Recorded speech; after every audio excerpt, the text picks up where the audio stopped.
Bien, bonjour à toutes et à tous. Ravi de votre présence cet après-midi dans ce moment important de la REF, consacré donc au débat public.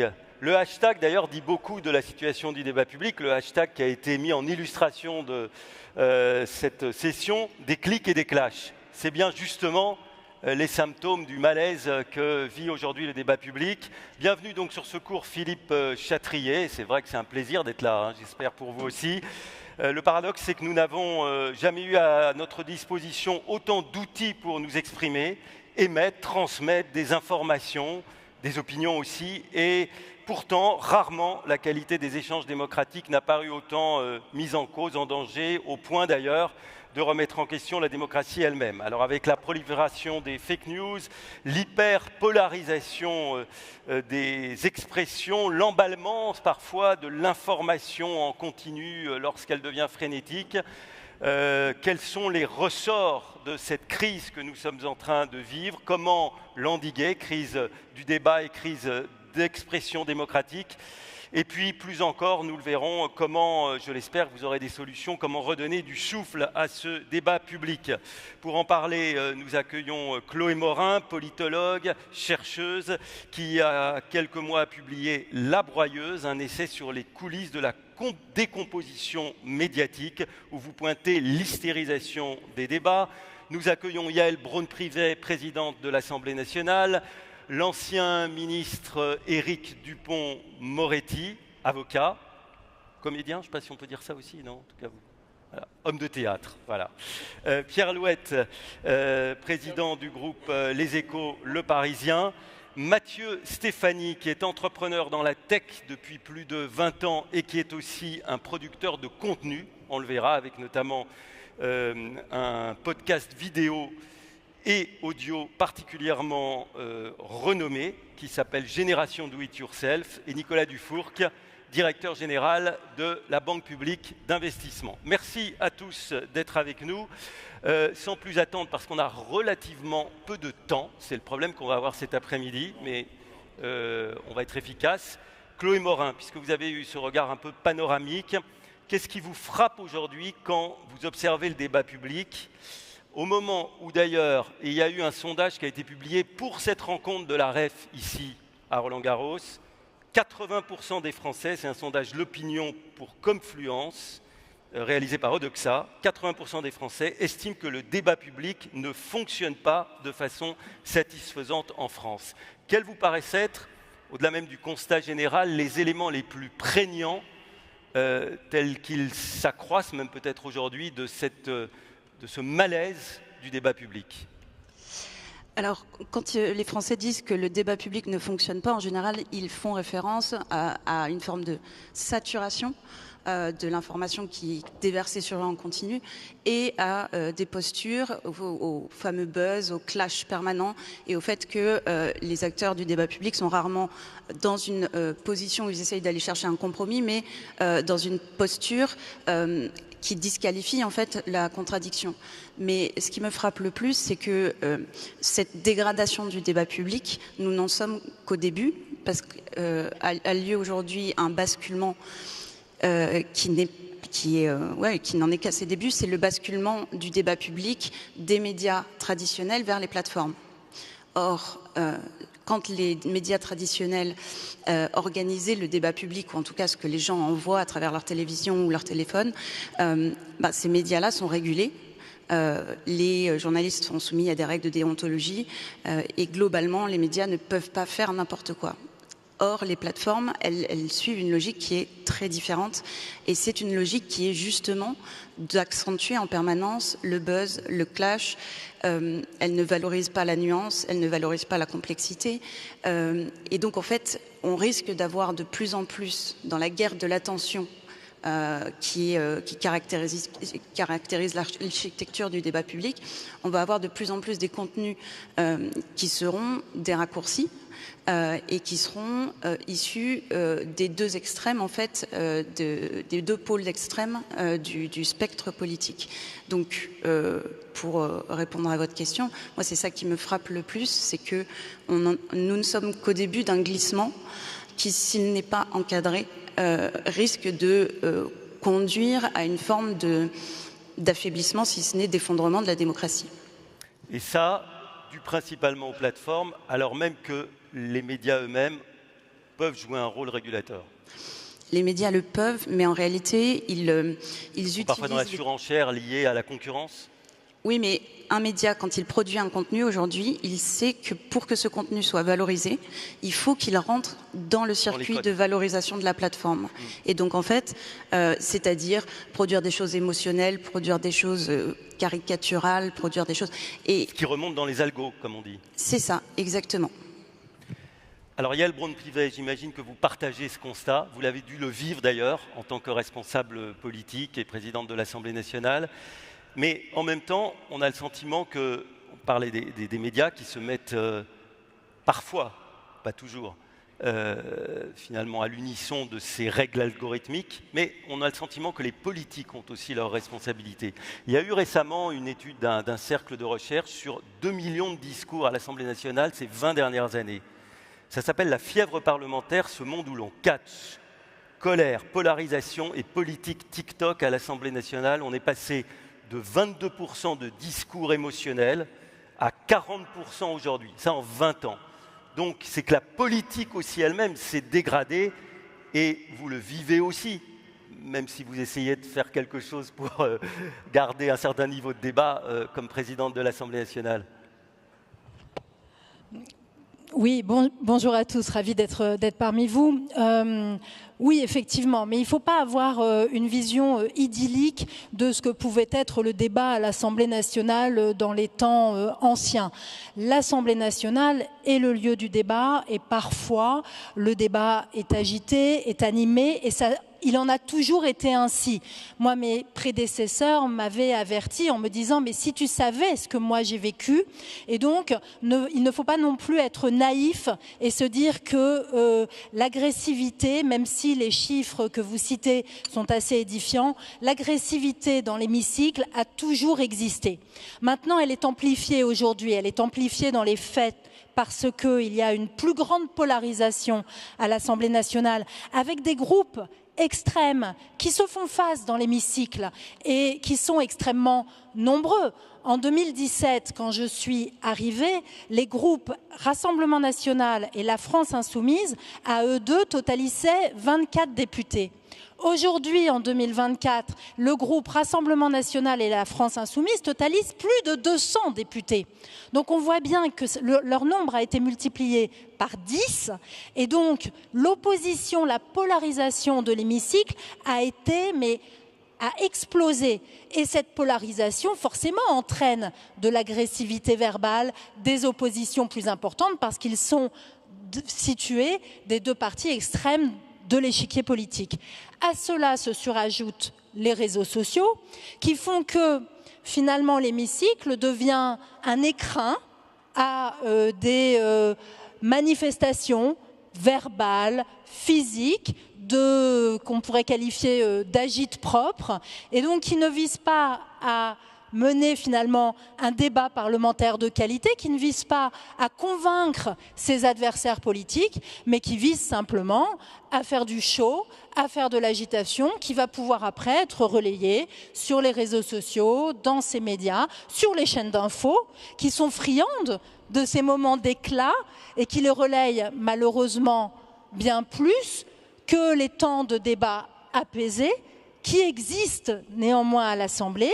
Il y a des débats apaisés. Et de ses règles. Alors après, l'institution a des règles extrêmement puissantes. Moi, c'est ce que je dis toujours. Malgré tout ça, l'institution fonctionne, elle tourne, elle permet du débat, elle permet des votes. Moi, je rappelle toujours qu'en cette année très agitée et dont on voit encore les soubresauts actuellement, nous avons adopté plus de 30 textes à l'unanimité. L'unanimité. Alors on vient me dire après, mais ce sont des petits textes. Mais en fait, ce sont des textes qui changent la vie des Français. C'est le registre national des cancers. C'est l'aide d'urgence pour les femmes victimes de violences conjugales qui vont pouvoir quitter leur domicile. Moi, je ne crois pas que ce soit de petits textes. Mais pour autant, cela, lorsque le débat est apaisé, eh bien malheureusement, ça n'intéresse plus personne. Alors, le constat est à peu près le même. Au point d'ailleurs, Éric Dupond-Moretti, qu'on était dans la petite salle où on préparait cette rencontre, et vous avez, à un moment, vous avez dit le débat public, il est mort. Vous pensez vraiment qu'il est mort, le débat public? Ah oui, hélas. Ouais, j'espère que le micro va marcher. Ah, j'ai envie de vous dire, à ce point-là... Je prête le mien, là. Et le débat public est mort, le micro. Alors, le micro, d'ailleurs, au moment où le débat public est décrété mortel, mort, moribond, voilà, là, ça a l'air mieux. Allez-y. Oui, le débat public est mort, et pour différentes raisons. D'abord parce que nous assistons à une baisse de niveau. Mais ça, c'est pas toujours ce qu'on dit non plus. Deux secondes. Les adolescents, par exemple, oscillent entre 2000 mots pour ceux qui sont bien nés, 500 mots, 400 mots pour ceux qui n'ont pas la chance de naître dans des familles, je vais dire aisées sur le plan culturel. Donc il y a un affaissement du niveau. Et Yael sait parfaitement que les débats, notamment à l'Assemblée nationale, il y a de cela 150 ans, étaient d'un autre niveau. Il y a un affaissement du niveau, c'est généralisé, donc une baisse de niveau. Puis il y a les réseaux sociaux. Il y a d'ailleurs, à propos des réseaux sociaux, il faut le préciser, ces questions algorithmiques qui amènent toujours les mêmes à être ensemble. Donc il n'y a plus de contradiction. Et dans cette époque de populisme absolu, on peut en reparler, Yael parlait des extrêmes, les extrêmes c'est le populisme. Il n'y a plus de nuance, on est dans la radicalité. La radicalité c'est le contraire du débat, mais regardez, on s'interdit le débat. Vous avez entendu le Premier ministre, il va soumettre le 8 septembre à l'Assemblée nationale la question de confiance. Eh bien, le débat, il est déjà terminé. Un certain nombre de journalistes ont fait leur compte et ils ont dit non, mais ça passera pas, c'est fini. On est passé à autre chose. C'est quoi autre chose? C'est la démission du président de la République. C'est quoi autre chose? C'est la dissolution. C'est quoi autre chose? C'est les manœuvres de Jean-Luc Mélenchon pour interdire au président de la République d'être le président de la République. C'est-à-dire qu'on n'est plus dans l'instant, on n'est plus dans la discussion ouverte par le Premier ministre, on est déjà dans l'après. Et oui, il n'y a plus de débat. Et puis alors ensuite, vous avez la question qui se pose, c'est celle du journalisme. Qu'est-ce qu'un journaliste aujourd'hui? Qui est journaliste? Un journaliste aujourd'hui, c'est quelqu'un qui vit du journalisme. Mais un avocat, ce n'est pas quelqu'un qui vit de l'avocature, c'est quelqu'un qui a reçu un enseignement, un certain nombre de règles déontologiques. Tout le monde peut être journaliste aujourd'hui. Et puis encore autre chose, c'est les chaînes d'infos continues. Moi, je suis désolé, mais enfin, j'ai passé ma vie de ministre de la Justice à dire, à tenter de démontrer, chiffres à l'appui, que la justice n'était pas laxiste. Mais cette idée de justice laxiste est une idée qui est une idée relayée par le Rassemblement national pour dire, puisque la justice est laxiste, elle génère de la délinquance. Et nous, quand on va arriver au pouvoir, vous allez voir ce que nous allons voir. Le débat, il est tronqué. Il y a 1000 crimes par an dans notre pays. Donc vous avez pour les chaînes d'infos continues matière tous les jours à nous parler d'un crime. Et 50 fois dans la journée. Ce qui finit à la fois par, comment dirais-je, nous inquiéter, et légitimement, et ça nourrit l'insécurité, bien sûr, pour ceux qui la vivent, pour les victimes, pour les témoins, mais aussi le sentiment d'insécurité. Et ça, on ne peut pas le nier, c'est un fait. Ah ben, on ne peut pas le nier, mais écoutez, allez dire ça à M. Pro et à ses amis, et vous verrez ce qu'il vous répondra. Il vous répondra, mais non, pas du tout, c'est vous qui êtes déconnectés. Mais non, il y a moins de meurtres aujourd'hui dans notre pays qu'en 1994. Mais à force de 6h du matin à 6h du matin de nous dire qu'il y a cette criminalité ambiante, et elle existe, moi je ne la nie pas, mais ça finit par créer dans nos esprits quelque chose qui est assez délétère et qui ne nous donne pas envie d'être résolument optimistes. Voilà pourquoi le débat public, il est tronqué. Je peux vous donner d'autres exemples, je vais laisser la parole à ceux qui sont ici à mes côtés, je veux partager la parole avec eux. Mais on a décidé là depuis une semaine sur CNews que le président de la République n'avait rien fait pour lutter contre l'antisémitisme. Il y a 50 bandeaux, il n'a rien fait. Et quand Netanyahou le critique, naturellement, on reprend la critique de Netanyahou et ça vient confirmer, conforter le fait que le président de la République n'a rien fait. Je ne veux pas vous parler des circulaires que j'ai prises. Et c'est très très modestement ce que l'État a fait pour lutter contre l'antisémitisme. Je ne veux pas reprendre ce que Yael a dit, la façon dont elle a été traitée d'ailleurs. Je ne veux pas reprendre ce que l'on a fait au niveau de l'Europe. Mais voilà, ça donne sur le bandeau. Il n'a rien fait. Rien.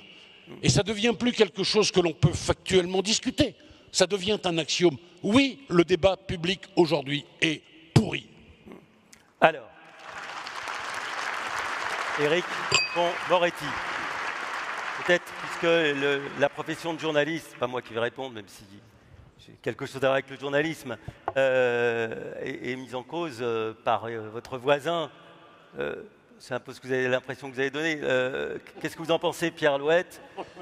Parce que le journalisme, Chloé avait l'air de nous dire que c'est quand même une garantie face au tout venant des réseaux sociaux, qu'il y a quand même une déontologie, qu'il y a quand même une méthodologie, qu'il y a quand même une vérification de l'information, qu'il y a quand même des marques médias qui sont fortes. Y compris dans un groupe qui s'appelle Les Échos, Le Parisien. Et là, Éric Dupond-Moretti nous dit, mais n'importe qui... voilà. Est-ce que pour vous aussi, le débat public est mort, sachant que, là aussi, je reprends ce sondage, 36% des Français seulement estiment que les médias jouent un rôle positif dans le débat public aujourd'hui. Bon, on a déjà ouvert énormément de tiroirs et de réflexions sur tous ces sujets-là.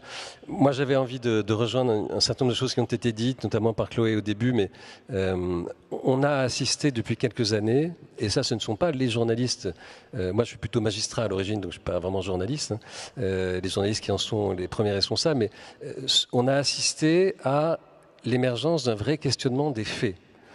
Aujourd'hui, et ça Hannah Arendt l'avait annoncé il y a déjà 50 ans, elle avait dit le siècle prochain, et je crois que Chloé le cite dans ses livres aussi, ce sera un siècle où on questionnera ce qu'est un fait. Donc, et ça, c'est plutôt un homme politique, d'ailleurs américain, et son entourage qui ont inventé ça. Les faits alternatifs, la notion, et ça aussi c'est une autre notion qui est importante dans le débat aujourd'hui, et une notion à laquelle les femmes et les hommes politiques essaient de s'habituer, mais qui n'est pas encore complètement établi partout, c'est narratif. C'est-à-dire mettre en circulation un narratif qui est une façon de raconter une vérité ou une vérité alternative. C'est ce que vous disiez, Monsieur le Ministre, sur le nombre de crimes ou quoi. C'est probablement pas vrai, ça n'a pas augmenté, mais c'est tellement souvent répété est tellement portée par certains que ça devient une vérité alternative et qu'il est donc compliqué de la contester puisqu'elle est partagée de façon assez simple par tout le monde en disant bah oui, c'est devenu une vérité d'évidence.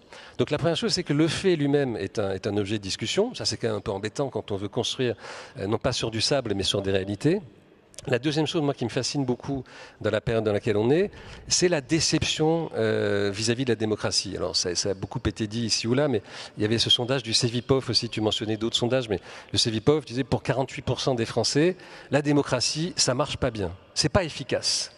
Et ça, c'est super embêtant. C'est probablement pour moi la pire information que j'ai vue depuis longtemps, c'est pour 48%, c'est pas efficace, et pour près de 70%, oui, il y a un pouvoir plus fort. Donc là, on arrive dans ces tendances de dire c'est pas efficace parce que c'est comparé à l'efficacité, par exemple, d'une machine. Nicolas connaît très bien la technologie aussi, à l'efficacité d'un algorithme, on va en parler, comparé à d'autres systèmes scientifiques qui fonctionnent autour de nous, c'est pas très efficace. Mais oui, parce qu'on essaie de prendre des décisions. Madame la Présidente l'a rappelé, il y en a beaucoup qui sont prises, des lois qui sont adoptées, mais il y a aussi des choses qui changent pas. Au fond, dans les grands sujets de déception vis-à-vis de la démocratie, les gens disent ça règle pas complètement le chômage, ça règle pas complètement la dette, et ça règle pas complètement mon problème de sécurité. Mais non, ça ne règle pas complètement. Une dictature, entre parenthèses, c'est beaucoup plus efficace qu'une démocratie. Non, mais tu sais, c'est ce phénomène qu'on voit de régimes plutôt autoritaires dans lesquels on dit nous on va régler et nous on va transformer. Donc moi je suis très inquiet que dans notre pays, on arrive à ce niveau-là de déception. On est passé de la déception à la défiance. Et ça c'est quand même aussi très dangereux, c'est qu'on se dit ils n'ont pas rempli ils n'ont pas fait le job, et donc on va essayer, peut-être on essaiera la dernière formation qui n'a pas encore été employée, et donc on verra comment ils pourront faire.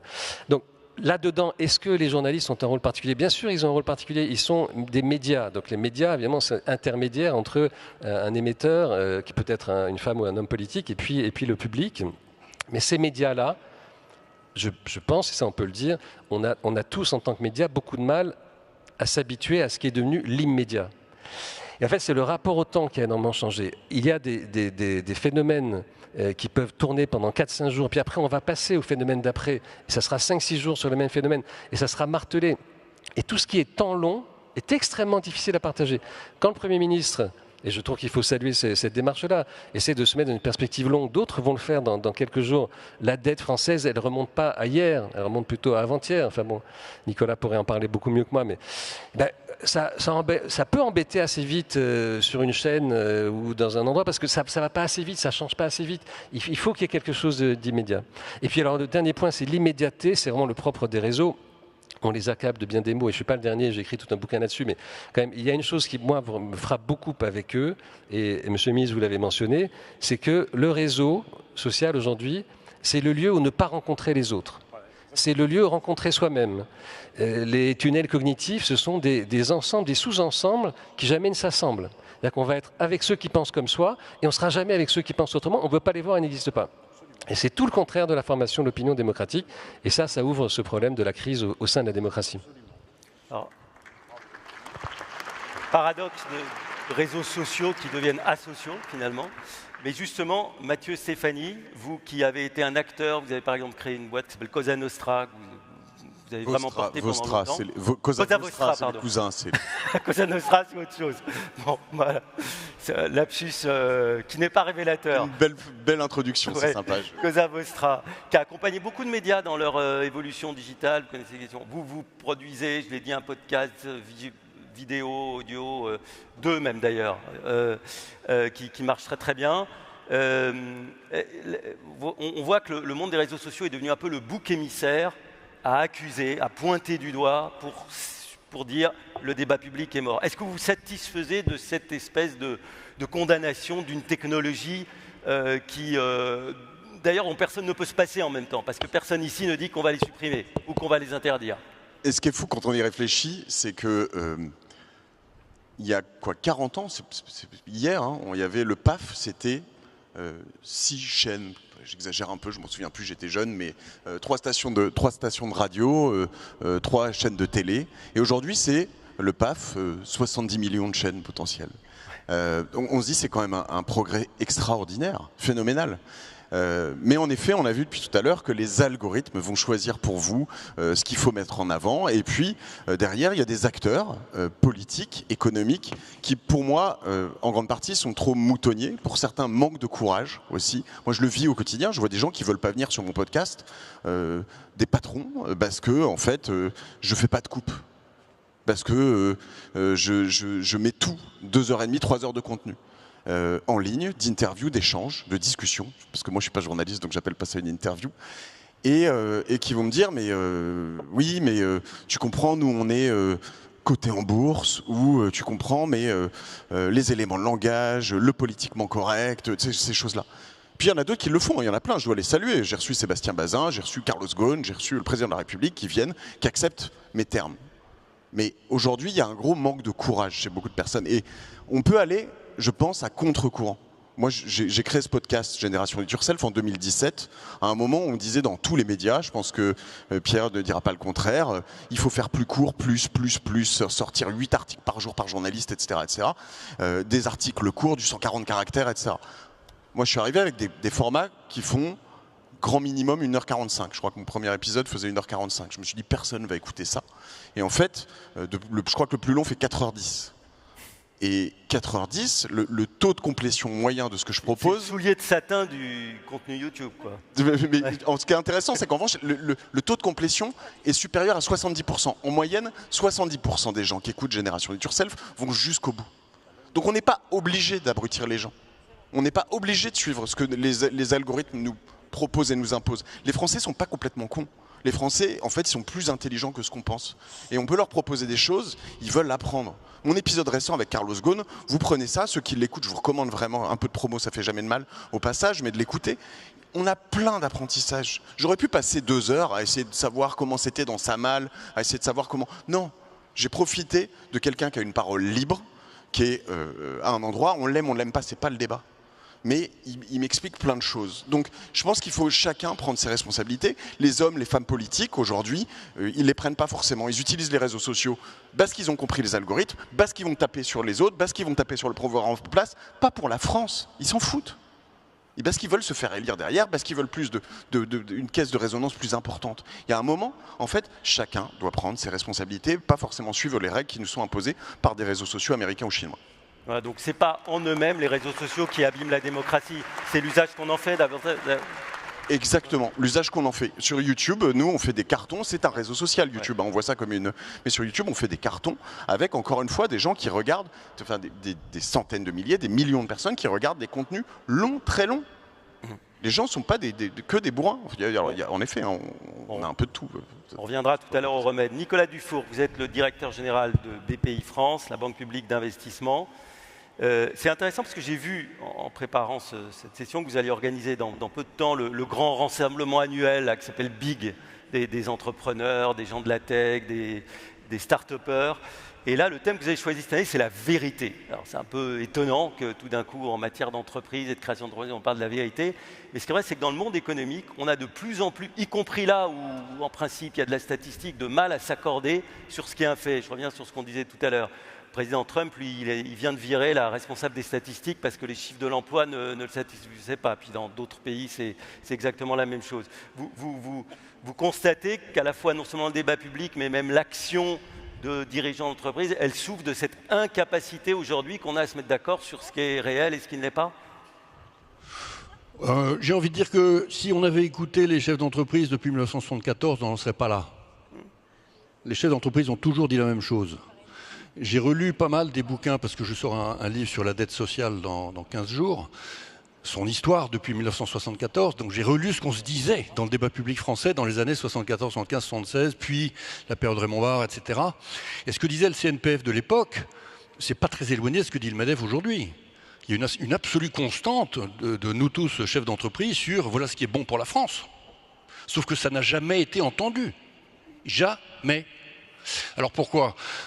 Bon, la vérité, c'est que depuis 1974, et de manière tout à fait légitime d'ailleurs, on a voulu ajouter du progrès social au progrès social. Et on l'a fait tous les semestres, sans cesse. Et les radicalités sont montées en même temps. Plus on a rajouté du progrès au progrès, plus les radicalités montaient. Enfin, progrès depuis 1974, il y a aussi une crise sociale très forte, parce que le phénomène du chômage de masse, il date de ces années-là. Le chômage de masse explique une très grande partie des nouvelles prestations sociales créées, qui ont créé elles-mêmes des comportements, et je les appelle quand même des progrès, mais qui sont une source fondamentale de la dette d'aujourd'hui, il faut bien le voir aussi. Alors pourquoi est-ce que les radicalités montent au moment où l'État-providence monte? Parce que le débat public est complètement vérolé. Parce que le centre, qui est la source même de tous ces progrès sociaux, ne sait pas communiquer, ne sait pas se défendre, ne sait pas expliquer. Alors aujourd'hui, dans le monde des réseaux sociaux, c'est pas compliqué. Soit on joue le jeu de TikTok, des algorithmes, soit on le joue ce jeu, soit on est dans l'arène, on torait comme on doit torer le taureau, quoi. Soit c'est foutu. Alors au premier semestre 2024, on a regardé très précisément, on a écouté, il y a beaucoup d'entreprises qui font ça, Mathieu le sait bien, les engagements politiques sur les 4 grands réseaux sociaux français, c'est-à-dire YouTube, TikTok, évidemment Instagram. Meta et le Facebook, 4e et X. Quand on regarde ces 4 plateformes-là, 95% des engagements, c'est-à-dire les likes ou les interventions, étaient contre le centre. 95% étaient soit pour l'extrême gauche, soit pour l'extrême droite, 95%. Alors que le centre représentait encore 25%, on va dire. Donc il y a un énorme problème de redressage, je ne sais pas quel serait le mot, ou de redressement de la part de voix sur les réseaux sociaux, qui doit être adressée. Et ça va être de pire en pire, parce que les réseaux sociaux, aujourd'hui, sont d'ores et déjà à peu près à 40% des machines. Je ne parle pas des algos. Je dis que les gens auxquels vous pensez parler n'existent pas. Ce sont des avatars d'intelligence artificielle, pur et simple. Ils ont des vies, ils ont des chats, ils ont des chiens, leurs enfants sont malades, tout est faux. 40%. Et on va monter à 80%. Les réseaux sociaux vont devenir en fait un instrument de publicité, pur et simple. Il faut que les gens le comprennent.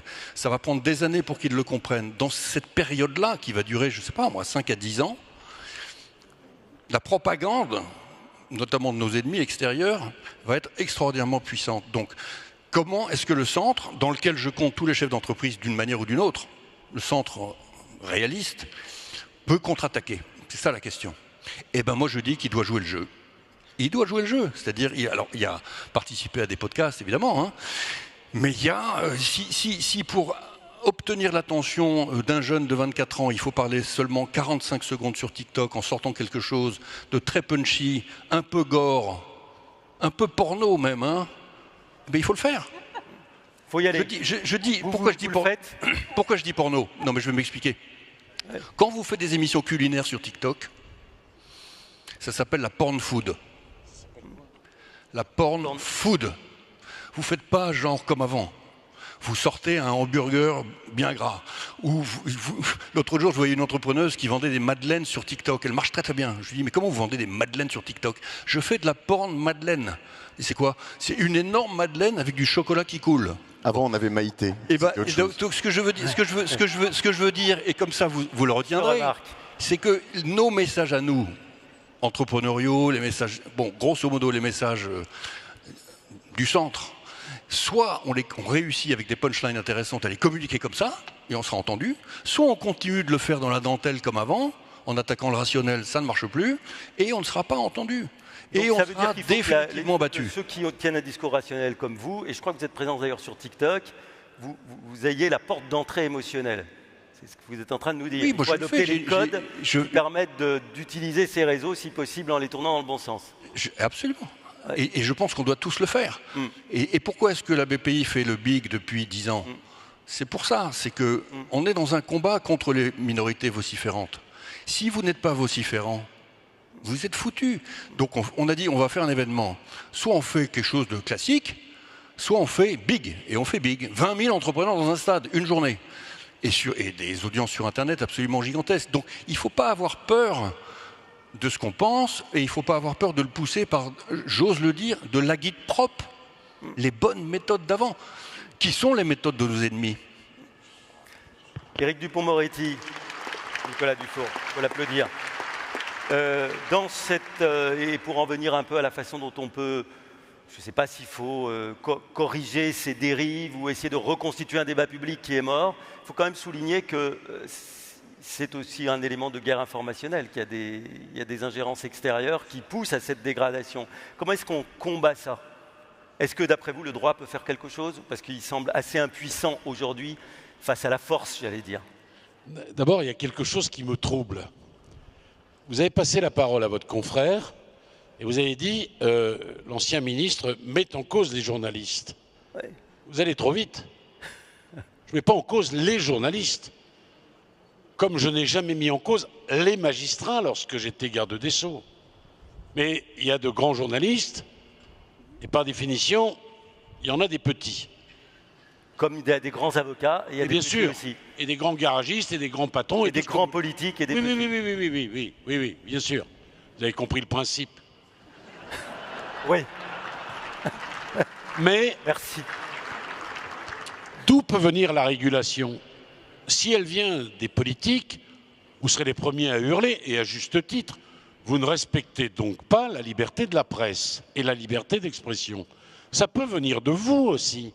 Alors, moi, j'avais dit il y a longtemps, un conseil de l'ordre.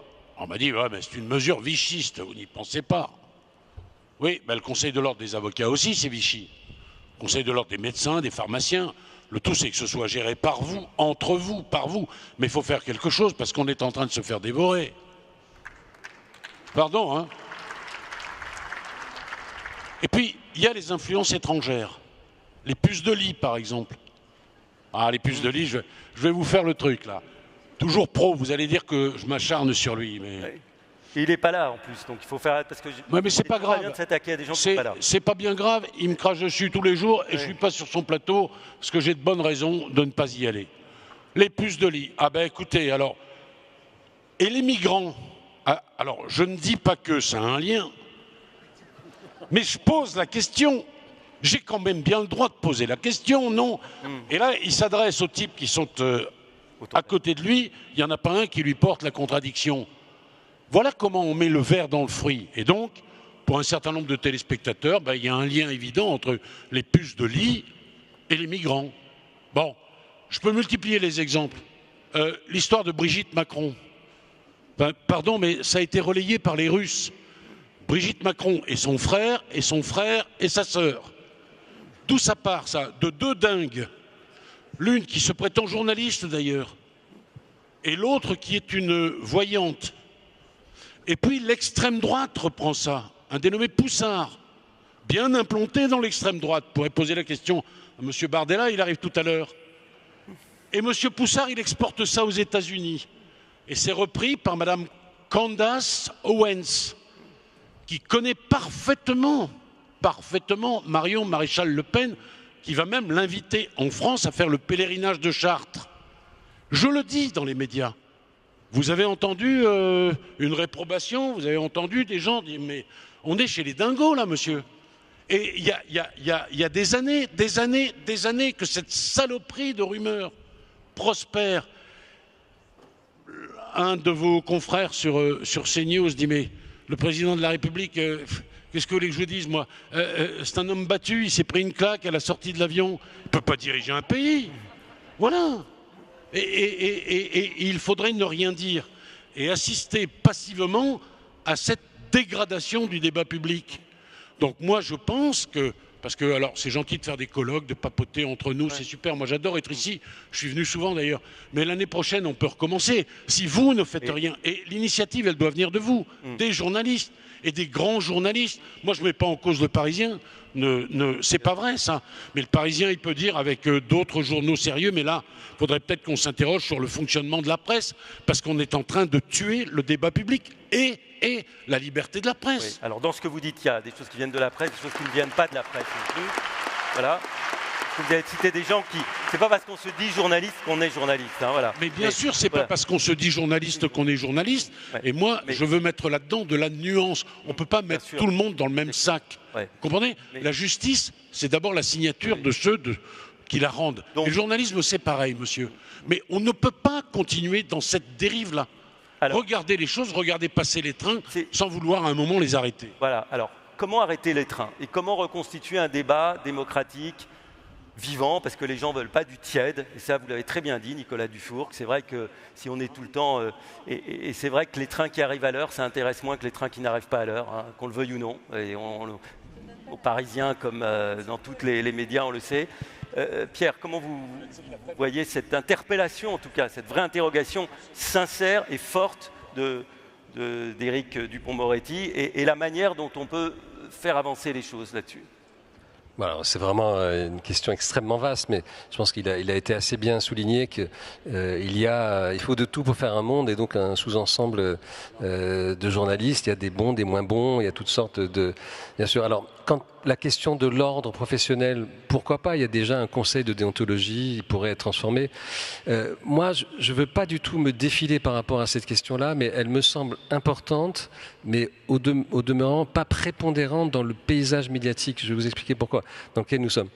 Beaucoup plus importante à mes yeux est la question de la réglementation des algorithmes, parce que l'algorithme, c'est la grammaire du monde numérique. C'est beaucoup plus important. Les journaux, et notamment ceux que je préside, je dirige, 40% de leur trafic, ou 45%, ça dépend, vient des grandes plateformes. Donc les journaux médias ont été intermédiés. L'accès à notre public, maintenant, il est intermédié. Donc en fait, on est en état de dépendance économique, la plupart du temps, par rapport à des gens qui nous apportent du trafic.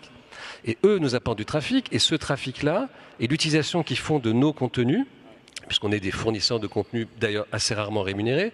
Vous êtes meilleur juriste que moi, mais quel est ce monde dans lequel on prend quelque chose à quelqu'un sans lui demander, on le revend à un autre et on garde l'argent ?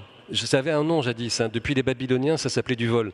Bon, ça reste assez vrai quand même, et dans bien des dimensions du monde numérique, ça se passe comme ça. On va monétiser, le mot est affreux, on va monétiser votre attention, notre attention à tous, et on va monétiser des choses qu'on n'a pas financées. Donc ce monde-là est profondément déséquilibré. C'est d'ailleurs pas tout à fait un hasard si le président américain défend autant ces plateformes-là, parce que ce sont les grandes sources de création de richesse et de puissance aujourd'hui pour l'économie américaine. Et donc l'économie numérique, elle est gouvernée par des gens qui ont écrit la grammaire du monde numérique. Et cette grammaire, elle veut, et ça a déjà été dit plusieurs fois ici, elle veut que ce qui est le plus extrême rapporte le plus d'argent. Nicolas a évoqué ce mot d'engagement, on disait engagement jadis, c'est passé dans le français, quoi. C'est la capacité qu'on a à tenir quelqu'un, à le faire rester, et s'il reste, eh bien ça va faire gagner plus d'argent à la plateforme. Donc en réalité, la monétisation de l'attention, c'est la monétisation de la polarisation. La monétisation de la polarisation, c'est la monétisation de la fragmentation. Et la fragmentation, c'est le déni de la démocratie. Donc si on ne s'attaque pas à cette grammaire algorithmique-là, on va assister à cette déliquescence. Et effectivement, vous avez raison, on pourra se retrouver avec un grand bonheur au même endroit l'an prochain et constater qu'on n'a pas réussi. Donc l'enjeu, c'est cette grammaire. La grammaire, c'est ce qui fait, au fond, l'image dans le tapis, hein, comme disait Henry James, c'est le fondement de notre conversation démocratique aussi. Donc cette grammaire-là, il faut qu'on intervienne. Ça passe par des dimensions européennes, et c'est pour ça qu'on a besoin d'une Europe qui tienne la route aussi, qui soit forte. On a fait 5 textes sur le numérique en 6 ans. Ça fait beaucoup de textes, mais faut-il encore qu'ils existent et que face à une pression, on ne batte pas en retraite. Voilà.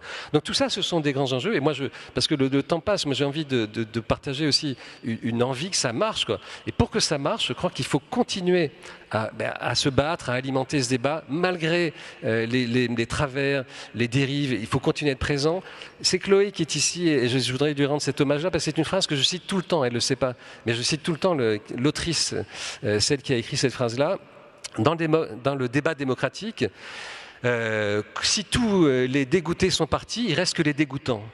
Enfin, je ne sais pas si c'est une phrase à vous ou si vous l'aviez trouvée, mais je trouve ça génial parce que phrase de Chloé Morin. Il ne faut pas qu'on soit dégoûté, hein, il faut rester dans le débat, il faut participer, il faut que les entreprises participent. Ça a été dit, c'est capital pour moi. L'entreprise, c'est le lieu de création de richesse, c'est ce qu'on dit dans les Échos et un peu dans le Parisien à longueur de journée. C'est le lieu fondamental de création. Il faut que les gens aient envie d'y passer du temps et y passent leur vie parce que c'est là que ça se crée. Et il faut que tous les médias, pas que les privés, parlent de l'entreprise. Il ne faut pas que l'entreprise soit le grand oublié de toute une partie des médias de ce pays qui va parler de l'ensemble des travers et des maux sociaux qui sont réels par ailleurs, mais qui ne parlera jamais d'histoire de succès d'entreprise parce que ça n'intéresse personne. Et Nicolas, tu as dû rencontrer ça souvent devant toi. Faire parler d'un succès, c'est beaucoup plus compliqué que de faire parler d'un échec. Alors ça, c'est aussi une des règles journalistiques fondamentales. Ça m'avait été expliqué quand j'étais PDG de l'agence France Presse il y a des années. J'ai demandé à un vieux journaliste chenu, c'est quoi la règle? Qu'est-ce qui est une info? Qu'est-ce qui n'est pas une info? Il m'avait dit la règle, elle est claire. Si un chien mord un homme, c'est pas une info. Un homme mord un chien, c'est une info. Ouais. C'est certain. J'espère que c'est pas arrivé dans cette salle. Chloé Morin. Oui, je voulais juste rebondir. Je partage entièrement ce qui vient d'être dit. Je pense que vraiment, dans la bataille de l'attention, qui est devenue la bataille pour capter notre attention, qui est devenue le débat public, il y a 2 camps en fait. Il y a ceux qui considèrent qu'il faut jouer selon les règles du jeu. Et ceux-là finiront, et notamment les responsables politiques, mais aussi les intellectuels, finiront par être des influenceurs, parce que intégrer la grammaire des réseaux sociaux, c'est devenir un influenceur, c'est jouer sur l'émotion, c'est simplifier son discours, c'est abandonner la nuance, le temps long, la complexité, etc. Et on voit déjà qu'il y a des responsables politiques qui deviennent des influenceurs. Et puis il y a ceux qui pensent, et j'en fais partie, qu'il faut changer les règles du jeu. Et évidemment, c'est pour ça que l'échelle européenne me semble être l'échelle nécessaire de cette action-là. C'est-à-dire que contraindre les plateformes à modifier, ne serait-ce que par exemple rendre transparente leur stratégie qui vise à capter notre attention et la retenir le plus longtemps possible. En fait, elles développent des stratégies pour monétiser notre attention. Et en fait, la bataille, selon moi, pour la démocratie, elle se joue aujourd'hui ici. C'est une bataille pour la souveraineté cognitive, en fait. C'est une bataille pour nous permettre de retrouver un véritable choix dans ce qu'on regarde et dans les vidéos et les contenus qu'on consomme au quotidien. Et donc c'est une bataille européenne, parce qu'il y a eu ce qu'on appelle le Digital Service Act, mais certains disent qu'il est peu puissant face à la force des grands réseaux américains, notamment des GAFAM, etc. Voilà. Oui, c'est un début, et c'est pour ça que, évidemment, que la mise en cause des médias, les médias sont un sujet, mais en réalité, aujourd'hui, ils sont déjà inféodés aux plateformes, et ils savent très bien, un journaliste aujourd'hui, quand il écrit un papier, il sait qu'il y a un certain nombre de règles à suivre pour que son papier devienne viral sur les réseaux sociaux, et donc deviennent potentiellement rentables. Et quand vous écrivez des tribunes, vous savez maintenant très bien si une tribune va être lue par 5 personnes ou lue par 1 million de personnes.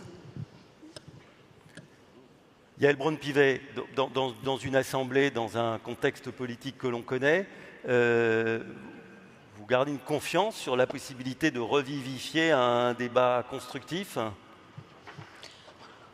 Oui, forcément. De toute façon, il faut avoir confiance parce que si on n'a pas confiance, c'est la démocratie qui est en danger et ça n'est pas acceptable. Il faut absolument qu'on arrive à recréer à l'Assemblée nationale, au Sénat, dans notre vie politique d'une façon générale, un débat de qualité.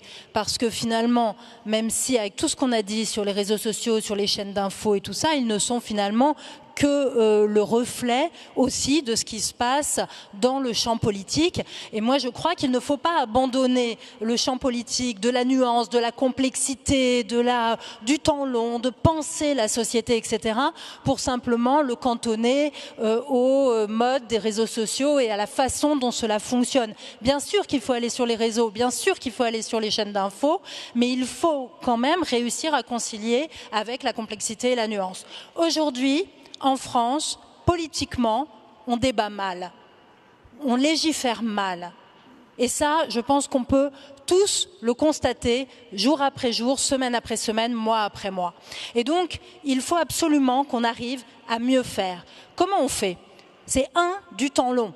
En fait, quand on légifère vite, quand on sape le débat, quand on l'escamote, ça ne marche pas. Et parfois, c'est une majorité qui elle-même renvoie un texte. Exactement. Non, mais donc, il faut du débat. Regardez ce qui s'est passé avec cette fameuse loi du plomb. Avec la loi du plomb, la société s'est saisie d'un débat que l'Assemblée nationale avait coupé. Donc, mais ça montre à quel point, quand il y a un beau débat à l'Assemblée nationale, ça a de l'impact sur le débat public. Donc, il faut absolument qu'il y ait du débat à l'Assemblée nationale. Donc, essayer de limiter au maximum les obstructions d'un côté et les escamotages du débat de l'autre. Il faut absolument retrouver du temps long. Parce que le débat, ça nécessite du temps long. En fait, on ne débat pas en 30 secondes, on ne débat pas en 200 mots. Le débat, pour rentrer dans la complexité et la nuance, ça prend du temps. Et puis, il faut associer. En fait, il ne faut pas débattre simplement entre politiques, il faut débattre avec les citoyens, il faut débattre avec la société civile organisée, il faut débattre avec les chefs d'entreprise, il faut débattre avec les syndicats, il faut débattre avec les associations. Il faut faire débattre la société dans son ensemble. Et si on fait cela, eh bien, on arrive à un débat apaisé, de qualité et constructif. Et j'en veux pour preuve, j'ai un petit exemple, mais qui est sur un texte absolument fondamental. Prenez le texte sur la fin de vie. Ce texte sur la fin de vie, il fait l'objet de travaux depuis plus de 3 ans. Et ça a commencé par le CCNE, le Conseil national d'éthique, qui s'est saisi du sujet, des experts qui ont travaillé, qui ont débattu. Puis nous avons eu la Convention citoyenne, des citoyens tirés au sort qui, pendant des mois, vont travailler un sujet, le faire infuser. Et puis nous avons eu des parlementaires légitimement élus qui ont évalué les lois, Claes Leonetti, et qui ont formulé des propositions transpartisane. Et puis le gouvernement s'est saisi de ce sujet, a proposé un projet de loi. Le Conseil d'État a été consulté, qui a donné son avis et ça a fait rectifier des choses. Puis le Parlement s'est saisi, 18 mois plus tard. Ça peut sembler long, mais les débats, moi je les ai présidés, ont été particulièrement apaisés, respectueux, dignes et constructifs. Et vous voyez bien que sur un sujet qui aurait pu mettre la France à cran avec des oppositions extrêmement importantes sur le plan politique, mais sur le plan éthique, moral, des valeurs qui sont celles que chacun porte, a été finalement extrêmement apaisé et productif parce que nous avons pris le temps de mener ce débat et le temps d'associer toutes les franges de la société. Et moi, je crois que sur des sujets fondamentaux, qu'ils soient économiques, qu'ils soient sociaux, que ce soit le sujet, par exemple, des retraites, du travail, eh bien, il faut associer ainsi la société pour pouvoir arriver à des décisions qui, pour le coup, permettent d'être acceptées et qui nous permettent d'élever le débat. Et donc moi, je crois qu'il ne faut pas renoncer à la complexité, qu'il ne faut pas renoncer au débat, mais qu'en revanche, on ne peut pas débattre à la va-vite, qu'il faut prendre le temps et qu'il faut surtout associer l'intégralité de la société pour pouvoir penser le temps long et prendre des décisions qui seront acceptées par tous. Nicolas Dufourcq, Yael Braun-Pivet disait un instant aussi les chefs d'entreprise. Je vois on voit aussi dans les études d'opinion qu'il y a une demande pour que les chefs d'entreprise participent davantage au débat public. Alors ça pose question parce qu'on a l'impression que les chefs d'entreprise quand ils participent au débat public, d'abord ils sont peu nombreux à le faire, et quand ils le font, ils restent un peu limités à leur champ d'activité économique propre. Voire on a empêché à des entreprises de faire du greenwashing ou d'instrumentaliser le débat pour défendre leurs propres intérêts d'entreprise.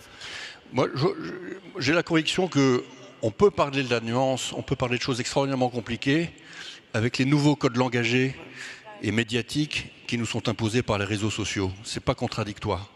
On peut parler de nuance avec les codes de TikTok. On peut y arriver. Hein. Il faut bien choisir sa punchline. Après tout, ça s'appelle la politique aussi. Hein. Et donc, il n'y a pas contradiction. Maintenant, pour ce qui est des chefs d'entreprise, je continue de penser, ça fait depuis le début de la BPI qu'on le dit, qu'on le martèle, il faut qu'ils montent sur leur tonneau. Mais vraiment, quoi. On ne les entend pas. Un peu. Donc vous le dites ici au MEDEF devant la rencontre. Donc le MEDEF a fait des progrès considérables. Je dis pas qu'on n'est pas sur une pente d'amélioration. Mais par rapport à ce qui est nécessaire, encore une fois, dans ce monde vociférant, la part de voix de l'entreprise est insuffisante. Prenez les plateaux télé. À chaque fois qu'on parle d'économie, il devrait y avoir un entrepreneur. Ça devrait être interdit de faire un plateau sur l'économie sans un entrepreneur. On fait venir un économiste, mais les économistes ne représentent absolument pas l'entreprise. Ils ne sont jamais d'accord entre eux, de toute façon. On va en faire venir. Et donc de même, je suis désolé du parallèle, mais on a fait un progrès énorme. Avant, il y avait des plateaux où il n'y avait que des hommes. Un jour, on a dit c'est inadmissible. Moi, je dis que des plateaux où on parle de l'entreprise, de l'économie, en tant qu'elle finance le modèle social en particulier, des plateaux où on parle du modèle social, des plateaux où on parle des retraites, où il n'y a pas un entrepreneur, interdit. Il faut qu'on fasse ce progrès-là. Je reviens quand même un petit peu à l'actualité en faisant la transition, parce que Yael Braun-Pivet, c'est vrai que ce que vous décrivez n'est pas du tout ce que l'on vit sur le plan politique là, ces jours-ci. C'est-à-dire qu'on vit une situation de blocage qui nous conduit à on ne sait quoi. Donc comment vous vivez aujourd'hui cette situation qui risque de conduire à une paralysie politique à partir du 8 septembre prochain, voilà, et qui n'est pas du tout dans le sens de ce que vous exprimez il y a un instant. Déjà, moi, je ne suis pas de celles qui pensent qu'à partir du 8, c'est la paralysie assurée. Déjà, le débat n'a pas encore eu lieu à l'Assemblée nationale et donc jusqu'au 8, je fais partie de ceux qui vont défendre ce débat et la façon dont il se fait. Je pense que sur ces questions financières, sur la question de la dette, avoir cette parole forte qui est de dire la dette est un problème que nous ne pouvons plus mettre de côté, sur lequel nous ne pouvons plus nous asseoir comme nous l'avons fait pendant des années, c'est quelque chose d'extrêmement important. Et ça conditionne les politiques que nous allons mener. Et donc, que le 8 septembre, des partis qui sont des partis de gouvernement soient capables de dire « nous ne partageons pas ce constat que nous avons une dette très importante contre laquelle il faut lutter », c'est quelque chose auquel je ne me résous pas. Et donc jusqu'au 8, et après bien sûr, il faudra que nous nous battions, mais collectivement, pour pouvoir faire face à la dette et pouvoir avoir une trajectoire qui nous permette de la résorber sans casser la croissance et sans nuire à la dynamique que nous pouvons avoir aujourd'hui dans notre pays. Donc il ne faut pas se résoudre. Et après, quoi qu'il se passe, de toute façon, il faudra avoir un budget, il faudra se parler. Alors, lorsque l'on dit ça, on dit c'est un vœu pieux, nous n'avons pas cette culture politique du compromis. Eh bien, rien ne nous empêche d'avoir aujourd'hui cette culture du compromis. Cette culture du compromis, elle existe partout. Elle existe dans vos entreprises, elle existe dans vos familles, elle existe dans vos couples, elle existe dans tous les pans de nos vies. Et il y aurait un seul domaine dans notre pays où nous ne pourrions pas avoir cette culture du compromis, ce serait le domaine politique. C'est aberrant. Et donc, il faut que chacun revienne à la raison, que nous nous retroussions les manches, que nous nous asseyions autour d'une même table, comme vous le faites lorsque vous dirigez vos entreprises, autour d'une même table, dans l'intérêt général, l'intérêt de notre pays. Il faut que nous fassions face, et il faut que nous fassions face ensemble.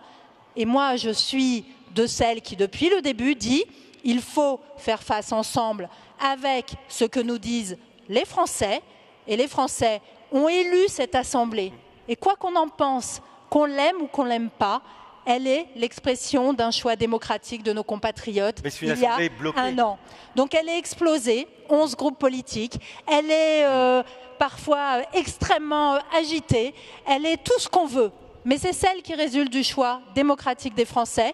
Il nous revient à nous, responsables politiques, présidents de groupe, présidents de parti et moi, président de l'Assemblée nationale, de la faire fonctionner dans l'intérêt du pays. Et donc c'est à ça que je m'emploie, jour et nuit, de 6h du matin à 6h du matin, cher Éric. Voilà, avec conviction.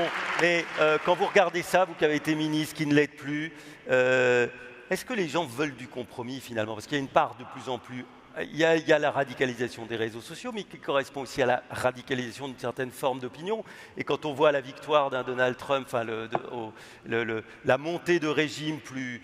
je dirais plus autoritaire, on sent bien que cette culture du compromis, les gens se disent, elle est peut-être inefficace, c'est peut-être qu'il nous faut un régime plus dur, non? Je ne sais pas ce que vous en pensez. Est-ce que vous êtes d'accord avec ce qu'a dit Yann? Non, moi je ne suis pas certain que nous ayons besoin d'un régime plus dur. Mais ce qui est sûr, c'est que le compromis, c'est la nuance. Or, l'époque n'est plus à la nuance. Exactement. Non, mais l'époque, elle est au yaka faucon. Ouais, Yael donnait l'exemple du texte sur la fin de vie. Moi, j'ai porté un texte qui est le Code de justice pénale des mineurs. Il a fallu 10 ans pour le mettre en œuvre. Le résultat tangible de ce texte-là, et on voit rarement les résultats, hein. Quand on est ministre, parfois on porte un texte et puis on n'en voit jamais les résultats, c'est que les mineurs sont jugés 2 fois plus vite qu'autrefois. Et autrefois, avant ce texte, un mineur, 1 fois sur 2, était jugé quand il était majeur. Ce texte, il est critiqué en permanence.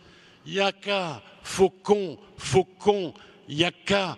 Et personne ne regarde la délinquance des mineurs autrement que sous l'angle de « il faut cogner davantage ». On s'arrête 2 secondes. Qu'est-ce qu'il y a comme problème? Le problème du volume lexical. De plus en plus de jeunes ont de moins en moins de mots. Et moins de mots, c'est plus de violence.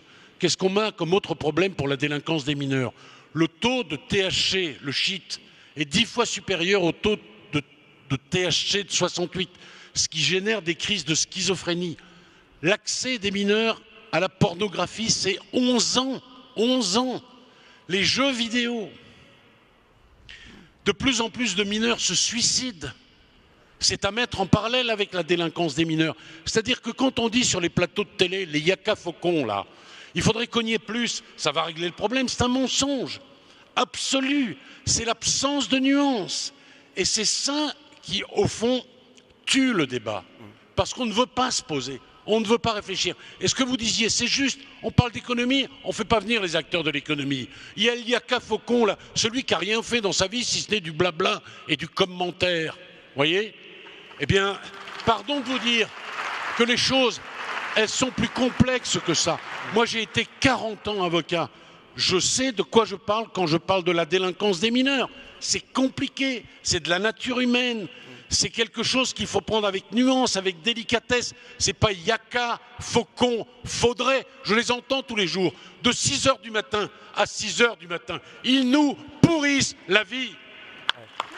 Chloé Morin, il nous resterait très peu de temps, mais est-ce que la société est prête à aller vers cette forme de débat nuancé? Comment vous voyez cette perspective, alors même qu'on est dans un moment politique qui atteint peut-être un moment un peu paroxystique de crise? Voilà. Une partie de la société, mais en réalité, quand vous regardez les personnes qui, en gros, s'inscrivent dans le centre qui irait du Parti socialiste jusqu'à LR, donc un centre élargi. Vous vous rendez compte que ces personnes-là sont fatiguées de la manière dont le débat public se déroule et que du coup, elles se désengagent. Beaucoup de gens aujourd'hui, on appelle ça la fatigue informationnelle, la désaffiliation partisane, on peut appeler ça comme on veut, mais c'est une manière de se désengager et de dire faites les choses comme vous voulez, mais sans nous, parce que c'est épuisant. Et donc, moi, ce que je crains, c'est plus ce désengagement-là que la force des extrêmes qui, comme on l'a dit, est de toute façon avantagée dans une architecture où les plateformes promeuvent les contenus émotionnels, extrêmes, simples, etc. Et la question à se poser, c'est comment éviter ce désengagement, comment éviter cette fatigue et comment faire en sorte que... En moins d'une minute, la réponse. Oui, non, mais je pense que c'est très important parce que ça n'est pas juste une question de responsabilité, et je termine par là, des responsables politiques ou des médias, c'est aussi une question de la culture qu'on a, nous, c'est-à-dire nous en tant que citoyens. Et cette culture, elle est formée aujourd'hui, pour les plus jeunes, sur les réseaux sociaux. Et c'est pour ça que c'est structurant ce qui se passe sur les réseaux sociaux. C'est-à-dire que notre cerveau est programmé par notre consommation des réseaux sociaux, et je termine par là, c'est pour ça que moi je suis pour interdire les smartphones avant 15 ans par exemple, et interdire les réseaux sociaux avant 15 ans. Donc ça c'est une mesure concrète. Allez, en 10 secondes, une mesure concrète, une idée concrète, parce qu'il n'y a qu'à Faucon. Idée concrète, nous on porte beaucoup, pardon Mathieu peut-être, on porte beaucoup dans les groupements de médias l'idée de l'éducation aux médias, c'est-à-dire d'introduire dans l'éducation nationale beaucoup plus de place pour s'éduquer à quelque chose auquel on sera confronté 5 à 6 heures par jour. Jusqu'à très récemment, on ne pouvait avoir 0 minute. Je voulais juste souligner une chose, Monsieur le Ministre, grâce à vous, je pense. En une seconde. Il n'est pas attentif du tout. Non, je voulais juste... Il n'écoute pas du tout ce que les autres disent. Ouais. C'est important le débat et le partage justement. Ouais. Donc je voulais juste souligner une chose, c'est que depuis qu'on parle de ce sujet-là, vous êtes venus extrêmement nombreux pour nous écouter. Je pense que c'est ça. Moi j'interprète ce fait. Non mais j'interprète ce fait, cette foule massive qui est venue écouter notre débat.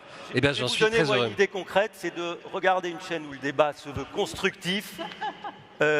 Contradictoire mais apaisé, et où il apporte des éléments pour se créer son opinion sans présupposer l'opinion. C'est la chaîne parlementaire. Et le 8, ça sera sur le canal 8. À bientôt, merci à tous.